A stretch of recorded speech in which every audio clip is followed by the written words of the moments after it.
G'day, guys. Christmas special time. Merry Christmas, Merry Lutsy. Christmas, Jonesy. Merry Christmas toward the Games, Brisbane 2032. Now, you've just unwrapped your Christmas present from me. It's the T-shirt with the Moscow Bear, as promised. Yes. Thank you very much for that. That's actually amazing. It's looking good. It fits. I went the extra large because you said there was a bit of shrinkage. Yeah, sometimes. I've got there is a bit and shrinkage in the T-shirt, we should say, and I have a Tokyo shirt for you as well, but I'm not sure if it'll fit you or not. Have you got kids?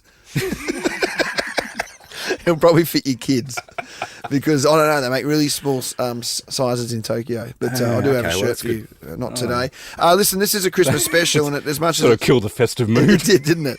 As fun as it is for us two to gibber on, we do have a special guest for our Christmas special.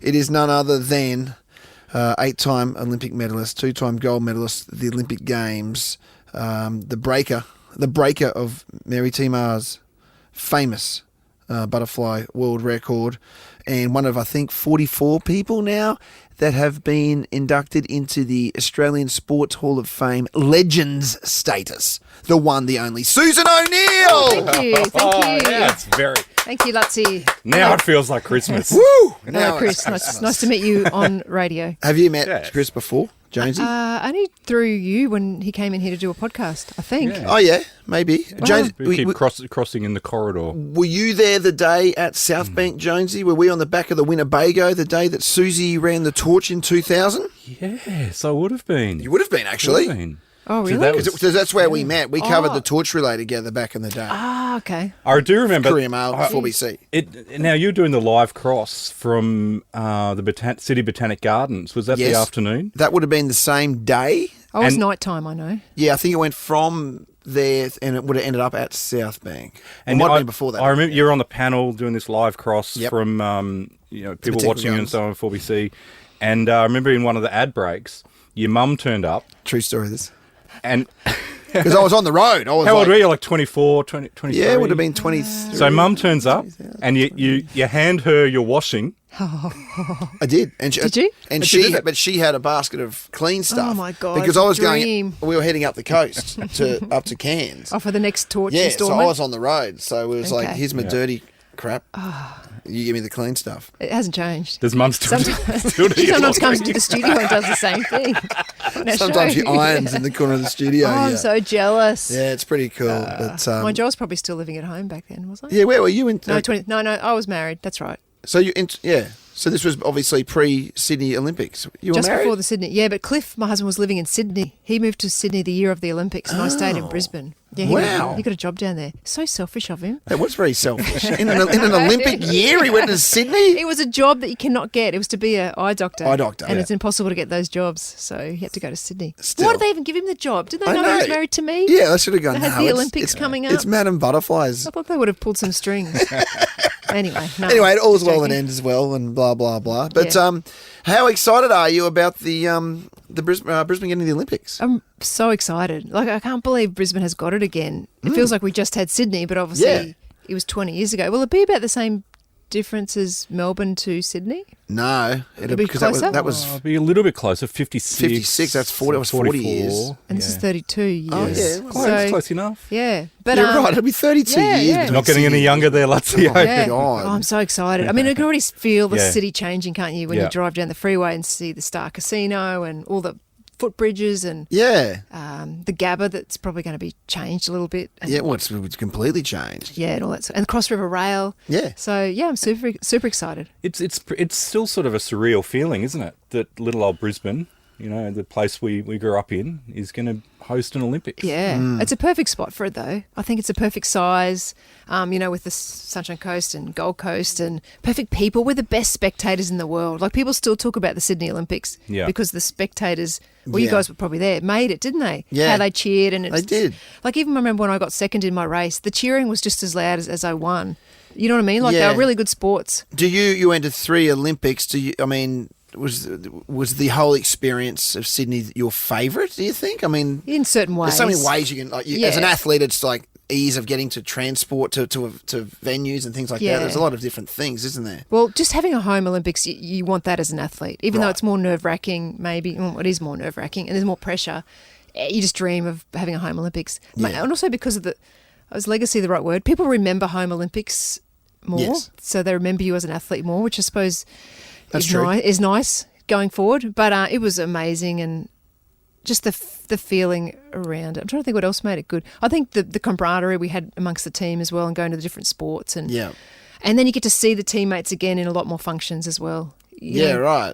there's a lot more events around the team from Sydney than there is around the team from Barcelona. Yeah, that's or the a good team from point. Atlanta. Like yeah, reunions and things reunions like that. and stuff like that.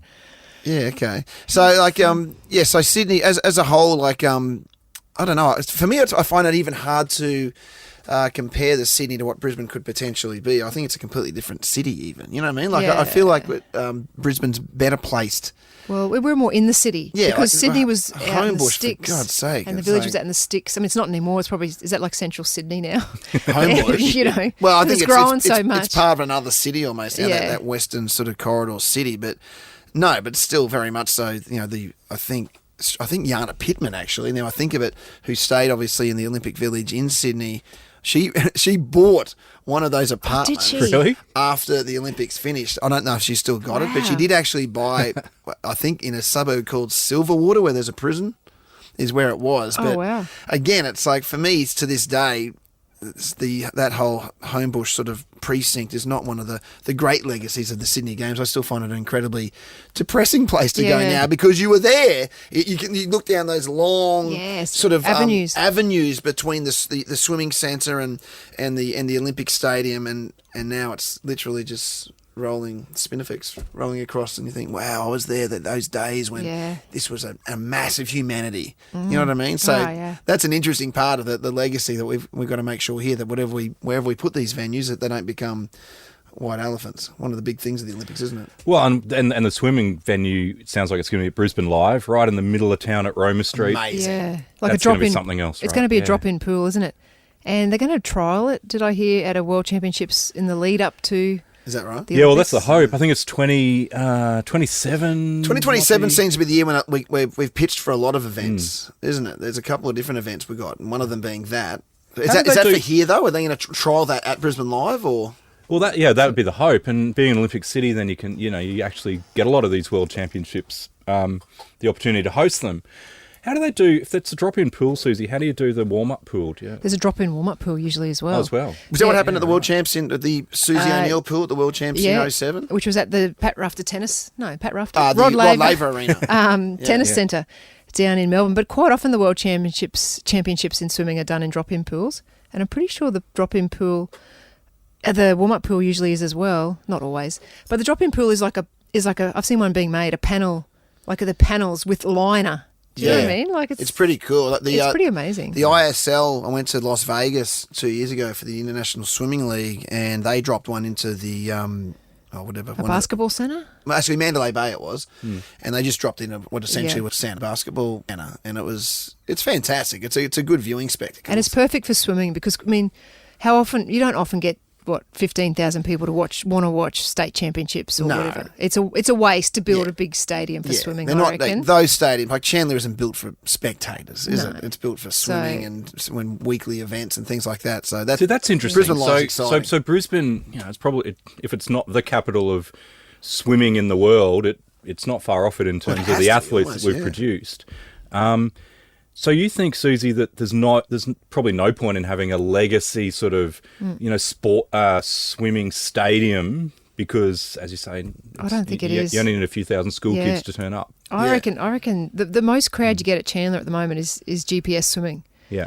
Even if they've had nationals there even the last few years, and you've probably been to some, Lutzy. Yeah, no, I have, and yeah. they don't even fill the stadium. Which is, how much would that Chandler hold? So anyway, I think my point is, I think it's a waste to build a big swimming stadium. Yeah. Because And I think it's a waste. you don't need it. Given that it's probably the highest rating Olympic sport, is it? Athletics, swimming, I think is then swimming. soccer, tennis.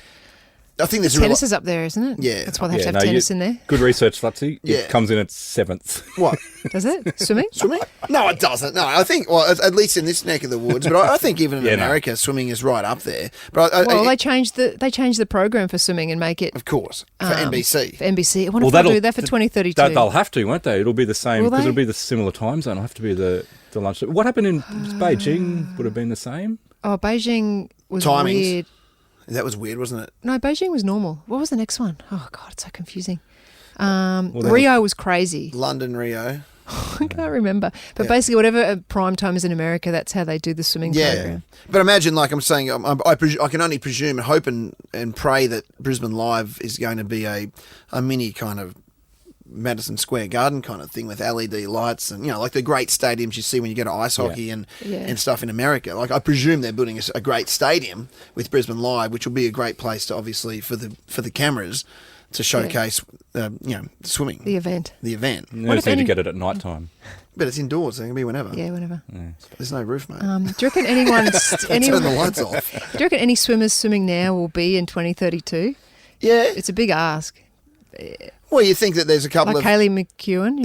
There's two that brought up their fourth just recently. Oh, yeah, true. But not distance swimmers. Like the chances of Ariane still swimming in 11 years are pretty slim, I reckon. Yeah, but the chances of there being a new Ariane are fairly strong, you'd imagine, building into a home Olympics. And it was a pretty important sort of period, not only in swimming, but those years leading up to the Sydney Olympics created some great athletes. And they funded it a lot more. I remember the government, that's when you could started doing sport full-time, or you could do it full-time. I don't know if that's a good thing or bad thing yet still, but anyway, that's a whole nother...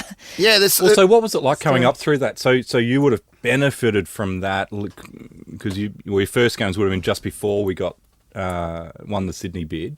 Yep, 92. But then those that 7-year runway. Yeah, into it was Sydney. amazing. Yeah, a lot more funding from, I suppose, government ultimately, but through Australian Swimming. Sponsorships. So, sponsorship-wise, I was in a pretty good position because I won in Atlanta. So, with that leading into Sydney, created opportunities with sponsors.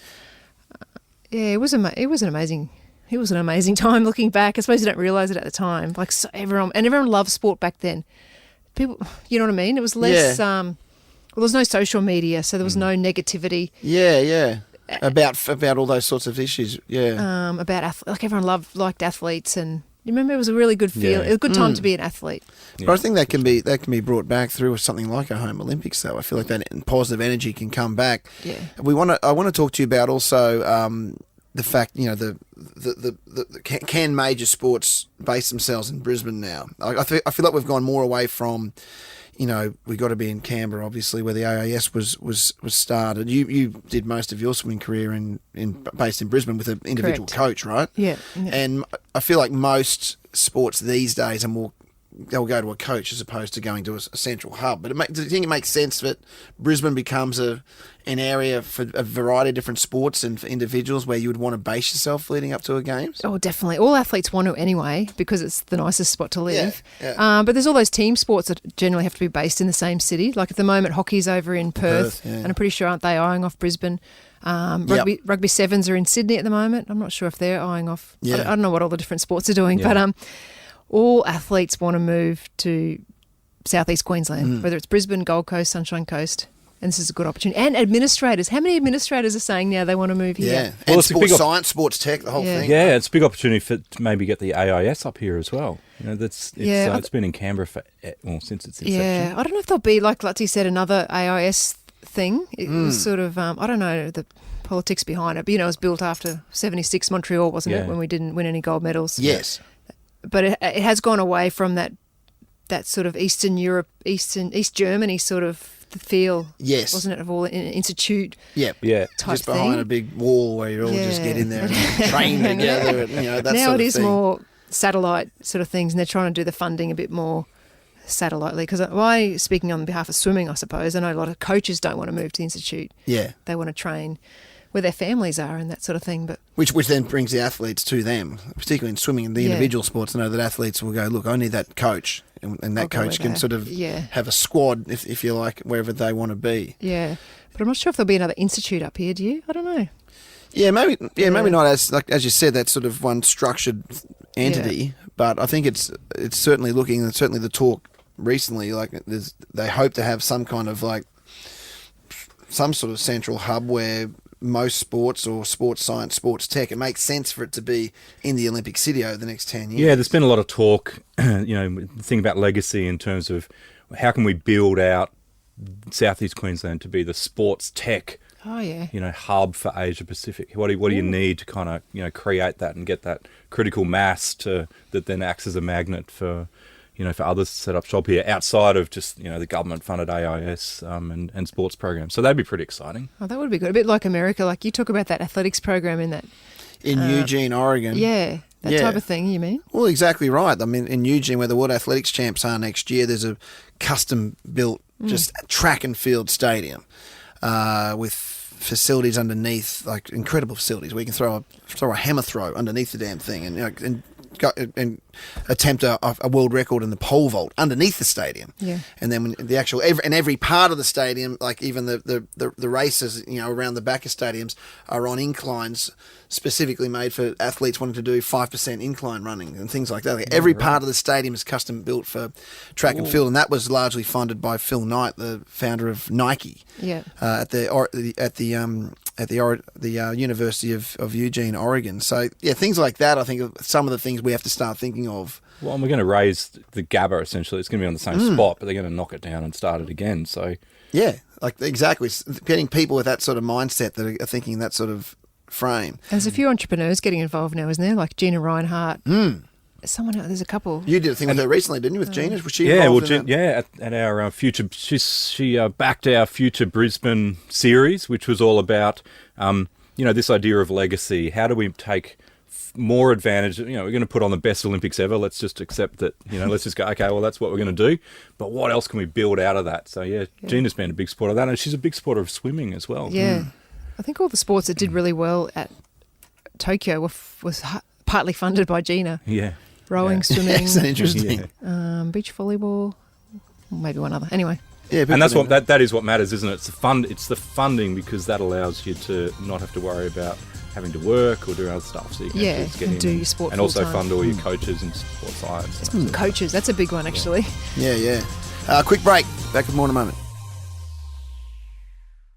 This is the Christmas special with the one, the only, Madam Butterfly, Susie O'Neill, and Lutzy and Chris Jones, obviously. But we've spoken about legacies and different things already. I'm interested to find out from you, Suze, that from an athletic perspective and coach's perspective, who do you think are the key people that we should be getting involved in our programs now? I know the Queensland Academy of Sport. Chelsea War is someone that's had done some amazing things pre and post London Olympics and is now on board here. So she led the high performance program for England or for Great Britain leading into the London Games. So it was that one where they went and essentially just measured kids and said, well, you're a rower. Talent ID. Off we go. And leading into that, what was a hugely successful games for them, and then subsequent games afterwards. So that's really exciting that she's in town, and doing that. How does that work? Give us an insight into how that works. How do you identify good talent and how do you work through that? Yeah, Chelsea was around when I was swimming back in the day at the Queensland Academy of Sport. She was doing some talent ID work. Yeah, really? Back then. Yeah. Before that, then she went to London. I didn't realise that's what she was doing there, and then to come back, she's ahead of the QAS now. But I suppose it's about putting the right kids into the right sports, because sometimes you can get in. Like, you all love sport, and sometimes you could maybe get into the wrong sport. And I guess with the Olympics also holding those kids. Like, I know in track and field, for instance, every good high jumper that misses a team ends up getting poached by Essendon. For instance, or, things like that, because these skills that these kids have are not specific just for one sport usually. And the AFL is very good at that. They have a very... I think they're better than any, particularly the football codes. And they're snaffling the girls now as well, because they've got the AFLW. Of course. And you're right, professional sports are the ones that the Olympic sports have got to watch out for. Well, I was watching rugby sevens in Tokyo, and for instance, but at some of the different sports, and you saw some phenomenal tall athletes. I couldn't help but think, oh God, why aren't we poaching some of these athletes for some of our football codes? You can't help but think it because these are obviously the best athletes, and they can jump higher and run fast, and there's strength and all these attributes which obviously make you a good swimmer or a track and field athlete, which could also make you a lot more money at the moment in other sports. So that's one of the key factors, like holding those athletes in these sports. The things, like as you said, it sounds very when you say talent ID it sounds very Chinese last dancer type thing, isn't it? Going into schools and trying to pick what sport jump they want to go into, but I think it's more than that. Just getting them in the right sports, and as you said, then making it fun. Yeah. Like you can't make it too serious for kids at the beginning. It's got to be fun, then they stay in the sport for longer. That's tough though. If you try, it's easy to improve kids by flogging them. Yes, training them really hard. So looking at the long game.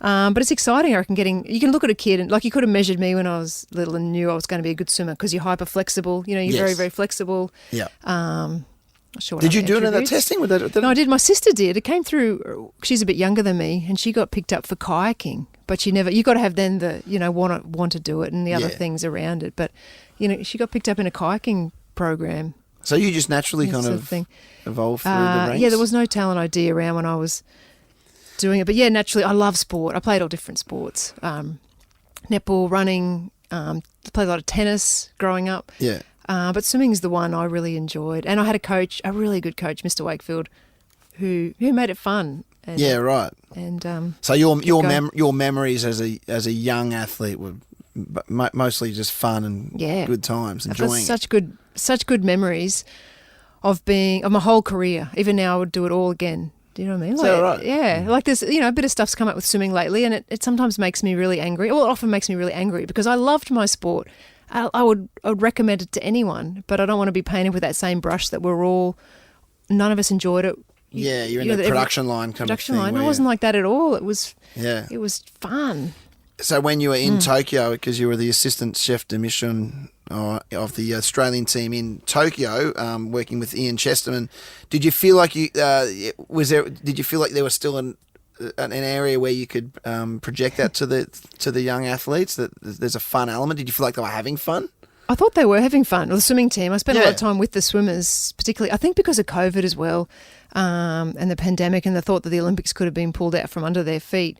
They arrived at the Olympics in such a good frame of mind because they were so grateful that they were able to compete, and they realised that it was such a, what's the word, not a luxury. But not to be taken for granted. It's not to be taken for granted. Yeah. And so they're so lucky to do it. So everyone was in such a good frame of mind. And the swimming team particularly were very good frame of mind. They've done that no sort of, I'm going to say the word, dickhead policy, pretty much. Because remember we interviewed Kyle Chalmers, the big alpha male on the team, and lots of you even said to him, you're like the alpha male who's not a dick. Not a dick, basically. And that's true. That's what I felt like from an outsider's perspective. That's what he was, and I know you were inside the camp. I didn't feel like there was too many like dicks in the team. And he said I wasn't allowed to have alpha males. Yeah, they even said that. He didn't like the term alpha male. Yeah, in the Tokyo so team. they were, and they even I will say like Emily Seabohm, who she enjoyed. I've heard from people she enjoyed that team more than she had any other team, just because it was so inclusive of everyone in the whole team. Yeah, and that's she's been at 4 Olympics. And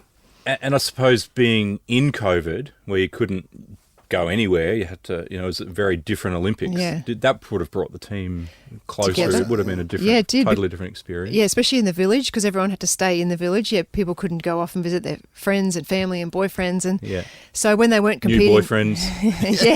they couldn't even leave the Australian. Not meant to leave the Australian compound. Yeah, virtually. Right. So whenever they weren't competing or training, everyone was kind of hanging around. It was a high rise. At the bottom of the high rise, they had like tables and chairs set up. The coffee machine, the famous coffee machine, televisions, music, ghetto blasters. Yeah, we can still call that. Yeah. And so, why not? Deck chairs. So everyone kind of hung around there when they weren't doing stuff. So they all got to know each other really well. As a deputy chef de mission, the hard part was they all looked exactly the same to me with the masks. Oh yeah. In their uniform with masks on. You just call them all cobber. Especially the girls, you kind of just had to pick, okay, they look like swimmers, but they're broader. Okay, they're water polo players. Yeah, right. There's the uniforms. There's no distinguishing features, was there? You can't see their face, just their eyes. And so many just blondes I don't know. It was weird. Yeah, you almost should have the little name on your Yeah. shirts and things like that. But it was a really good atmosphere. Where were you when Brisbane was announced as the winner? Oh, okay. In the village, we had an announcement in that area I was just talking about. Downstairs, they moved some TVs around a bit and they had all tables and chairs set up, and they had it on TV. So I was with all the athletes who were in the village when they announced it. Tell us about that moment. Yeah. What was the feeling? It was exciting, everyone was up. I mean, a lot of the athletes are kind of focused on what they're doing at the time. You know what I mean? But Yeah, of course. there was a really nice atmosphere and everyone was down there and everyone was cheering and TV cameras and I suppose people thinking, I wonder if I'm going to be here in 11 years' time. Everyone's doing the maths. Type thing, trying to work it out. Yeah, wow. But really nice feeling. What are the things as an athlete you remember about the games? Because there's two different components here. The rest of us just want to have amazing, fun games and different things. And I heard the French guy at your recent, what's his name? The French organising committee guy? Thierry Dubois. I'm paraphrasing here, but from what I read, he was suggesting that the opening ceremony was going to be in the town centre, almost like not even in a stadium sense. Oh, wow. It's going to be something that the larger masses of Paris will be able to enjoy. And his advice and we've is joked about that about us doing something down the river and the people being able to celebrate down Main Street on the way to the Gabba. And then he said, let's keep it. What did he say? Keep it fun, or he said just be crazy. Be crazy. In terms of ideas, just be crazy, go crazy. Yeah, which is this is obviously how breakdancing made it into the Paris Games. Breakdancing. But as the athletes, do you see all this or enjoy all this as an athlete, or are you just wanting an Olympic Games to be logistically sound and make sure I can get on a bus when the bus is there and get me to my event? I mean, what's pretty much the latter? I'm not really enjoying any of that stuff. Okay. When I'm an athlete, especially the home Olympics, I was really, really focused. Yeah. I remember watching the opening ceremony at the beginning of the Sydney Olympics in the village on TV, just going, oh my God, I can't believe it's starting type thing. But to be honest, I would have been counting down the days. I would have had a diary. Yeah. I did. I had a diary in my room and I would have been going, okay, I've got in 7 days, this will all be finished. Thank God. Really? You know what I mean? Yeah, because just the pressure cooker. just the pressure and just wanting to get it finished. And you felt pressure more being a home game? A home Olympics, just, and high profile. And it was great. Everyone was really supportive. But whenever I was the most famous I'd been even since that period of time. So whenever I went out, people knew who I was. So every time you go to the supermarket, and everyone's really nice about it, but I can't wait to see you win your gold medal. It's all very matter of fact. Yeah, and you're like, oh wow. And by the time you get to there, you go, oh, everyone just expects me to win. Especially I'd been unbeaten for 6 years, etc., etc. Yeah, wow. But certainly after the swimming was finished, was awesome. I think even the first night the swimming finished, I went straight to this is my memory, which sometimes isn't always correct, is it? No. My memory is I stayed. My memory is I stayed at the pool and watched the women's gold medal event, and then I ran across to the stadium. Was it the first night of the athletics that night? Probably and watched something at athletics, and then I somehow got back to the village and I went to the Casa Italia, like the Italian house at the. Oh yeah. A lot of countries have their own restaurants. There was and a stuff. Heineken house for the Dutch and everything. Yeah. And then my memory is just going to so many different events and a lot of sponsor commitments and stuff. So because you could relax. And that's the great thing about swimming, right? Being in the first week. The first week, You miss out on the opening ceremony. Yeah. But then you get to have that whole... First opening ceremony was in Tokyo as a non-athlete. Yeah, participating. Yeah, and it was weird, no crowd. I heard Kate talking about it yesterday at your function, Kate Campbell saying, and it was so true what she said. I've heard her say it before, walking into the stadium and it was empty, thinking how it was sad because it is for the people as well, isn't it, to watch it? Yeah. So it's kind of weird. Yeah, it was a very strange vibe in Tokyo, just seeing there's literally a couple of hundred people with flags just outside with their masks. And then that was overwhelmed by protesters because Tokyo wasn't. Yeah, there wasn't probably only 1,000 protesters, but we were watching some raw feed where we were, and that was it. There was no merchandise stands. There was nothing like that. Well, Kate was saying very sad actually that part of it. So Kate was going beyond that and saying, as weird as it was to walk into the stadium, she said that there were people lining the route from the village when you get in your bus and so on. And waving flags and stuff. Yeah, so she said it was like this weird that people at Tokyo were right into it, but they weren't allowed to be to be there. And also I think she said, because when we were all waiting in the bowels of the stadium to walk out for the opening, it was really noisy. Like all the countries were in there. I was like, and then you walk out to sort of silence. So I was like, what's the word? It was like opposite. Just Anastasia and Adrian up in the stands giving you a clap. Waving. I did see John Coates up there.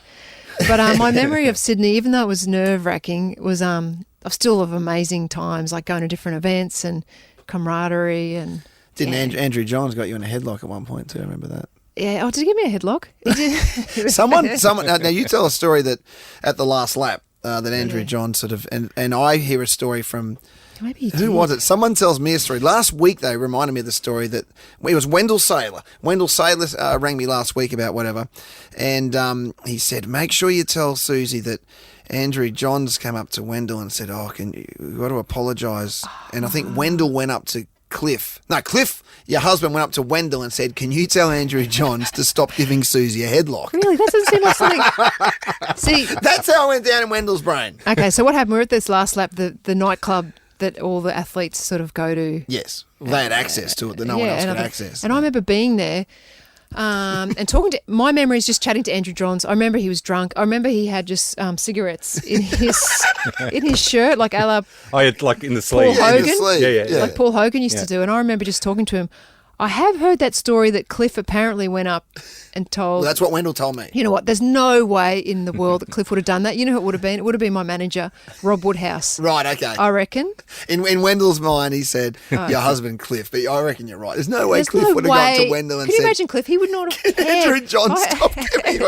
And I'm sure their headlock was a fun headlock. And then I ran into Andrew Johns only, I don't know, a couple of years ago at the Sport Australia Hall of Fame. Andrew Johns was getting inducted, and before the function, all the athletes who have been inducted and the current ones getting inducted all have a function together, like a glass of champagne. And Andrew Johns made a beeline to me, and I could tell he was really nervous, which is weird because, he's so confident. And he goes, I just want to apologise for my behaviour the night at the last lap at the Sydney Olympics. Because what would be happening there is that all his 20 years on, he's just been eating him up. and all his mates would, for years, like including Wendell, would have been going, what about you that night when you had Susie O'Neill in a headlock? And he would go, no, I didn't, did I? Did you ever sneak into the last lap? I did. I had one night. It may have been exactly that same night. It was like 1 a.m. in the morning, and I was outside because I was working for 4BC and 2UE at the Olympics. I did. I didn't pretend. I got through to the 1 a.m. guy on 2UE, I forget who it was, and said, I'm outside the last lap. You want to cross to me? And that gave me leverage to go to the guy at the door. Mate, I'm on 2UE. Brisbane, Sydney's number one station. Do a live cross. And I did it. And then I kind of just hung, and he went, do you want to come in? And I went, might as well. Hey? The only reason I was there was to get in and do that. So I did go in, I think, one night. Yeah. That was such and did you put Andrew Johns in a headlock? I did not put anyone in a headlock. So interestingly enough, that was Emma McKeon's uncle that organised that last lap, Rob Woodhouse. Oh, that was his thing? That was his thing. Oh, so you would have been in the private booth and everything. Yeah, whatever. So that was Susie's manager. So my manager at the time. Pretty sure Susie O'Neill could have gone anywhere in Sydney in the year 2000. No, but I went into this other... I don't think many doors were closed, Susie O'Neill, in September 2000. I went to this other bar, though, in Sydney. I mean, I was 27. We weren't allowed to... Oh, should I tell the story? Yeah. We weren't allowed... You know what? We'll take a quick break and come back, and we'll wrap it up with this story and a couple other things. The Christmas special toward the Games, Brisbane 2032. A massive thank you and Merry Christmas to Susie O'Neill, who's been gracious enough to join myself and Jonesy.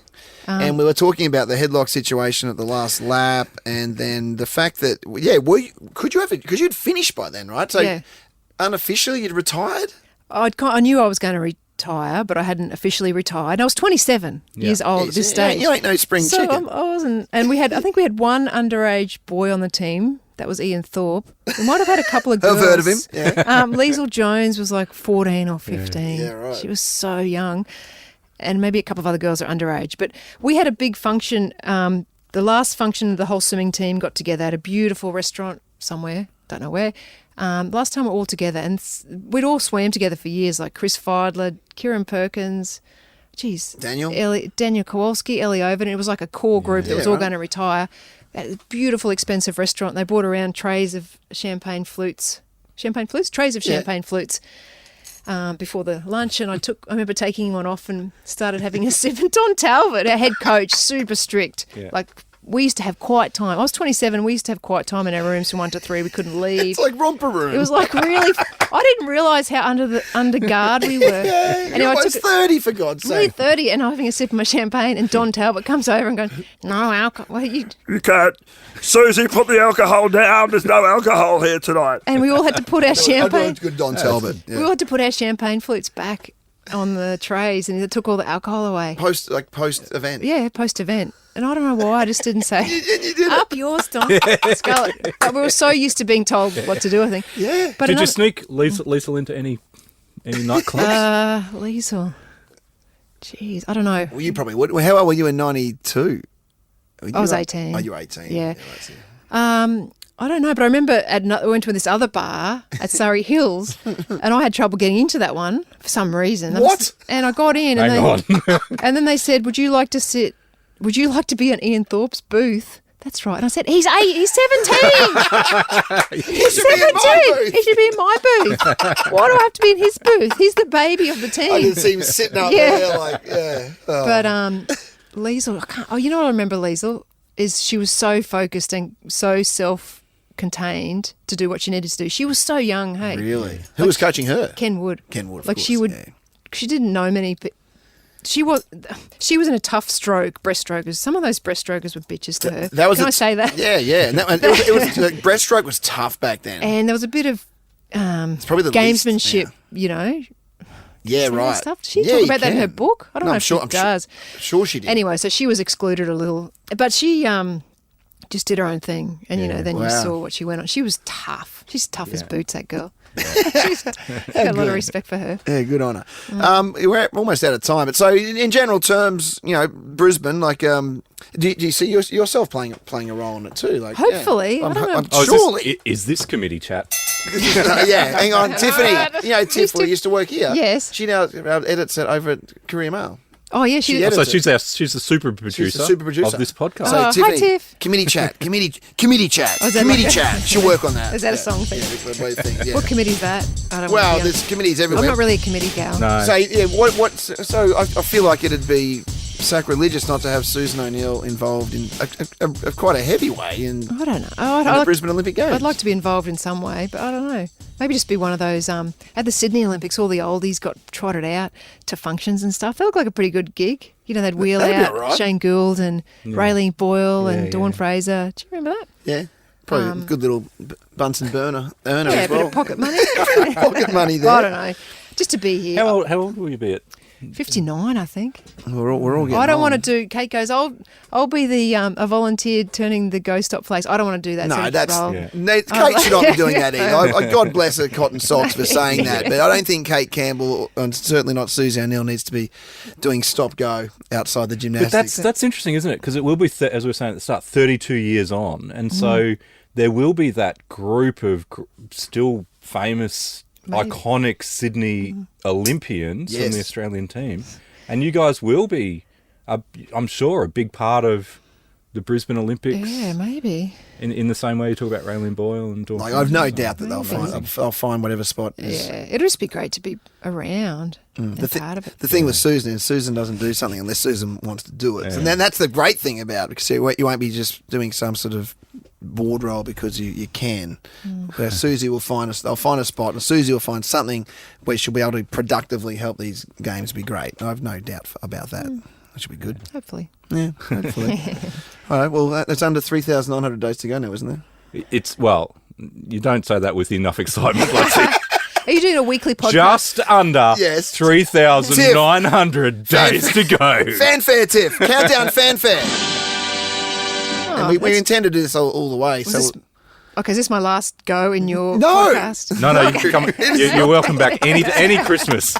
Next Christmas, I'll see you. yeah, okay. Thank you so much, Susie O'Neill. Merry Christmas. Merry Christmas. Merry Christmas to everyone. Merry Christmas, Lutzy. And we'll see you in the next one. Don't forget to subscribe to Toward the Games on Instagram. Follow us there. Get involved.